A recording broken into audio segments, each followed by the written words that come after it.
வழக்கு தொடர்வதை தவிர்க்கும் இத்திட்டம் வாய்ப்பளிக்கிறது. வெளியிடப்படாத வருமானத்தில் கூடுதலாக 25% திட்டத்தில் முதலீடு செய்யப்படுகிறது. இது 4 ஆண்டுகளுக்கு பிறகு எந்த வட்டியும் இல்லாமல் திரும்ப பெறப்படும்.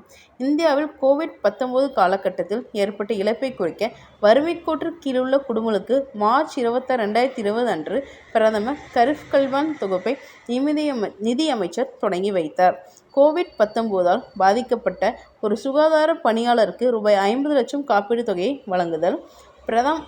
பிரதம் கரீப் கல்யாண் அன்ன யோஜனா திட்டத்தின் கீழ் 3 மாதங்களுக்கு 80 கோடி ஏழை மக்களுக்கு 5 கிலோ கோதுமை அல்லது அரிசி மற்றும் 1 கிலோ விருப்பமான பருப்பு வகைகளை இலவசமாக வழங்குதல்.